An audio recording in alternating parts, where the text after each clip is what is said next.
നമ്മുടെ ജീവിതത്തിൻ്റെ ഏത് പ്രതിസന്ധി വന്നാലും എനിക്ക് പിടിക്കുവാൻ തമ്പുരാൻ്റെ കരമുണ്ടെന്നുള്ള ഒരു ഉറച്ച വിശ്വാസം നമ്മെ നയിക്കുന്നുവെങ്കിൽ, എത്ര വലിയ പ്രയാസമാണെങ്കിലും, എത്ര വലിയ ബോധ്യങ്ങളാണെങ്കിലും, നമ്മെ തകർക്കുന്ന ബോധ്യങ്ങളാണെങ്കിലും, അവിടെയൊക്കെ ചേർന്ന് നിൽക്കുവാൻ നമുക്ക് കർത്താവിൻ്റെ കരമുണ്ടെങ്കിൽ അതിനെയൊക്കെ അതിജീവിക്കുവാൻ നമുക്ക് കഴിയും എന്നുള്ളതിന് യാതൊരു സംശയമില്ല.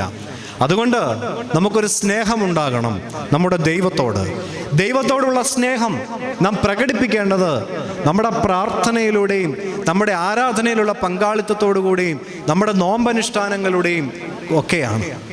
അങ്ങനെ ദൈവത്തോടുള്ള സ്നേഹം നമ്മൾ പ്രതിഫലിപ്പിക്കുമ്പോഴാണ് നമ്മുടെ ഉള്ളിലേക്ക് ദൈവിക കൃപയുണ്ടാകുന്നത്.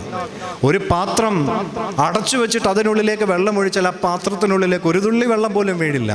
മറിച്ച് ആ പാത്രം തുറന്നു വെച്ചിട്ട് അതിനുള്ളിലേക്ക് വെള്ളം ഒഴിച്ചാൽ അതിനുള്ളിലേക്ക് ധാരാളം നമ്മൾ ഒഴിക്കുന്ന അത്രയും വെള്ളം അവിടെ വീഴും.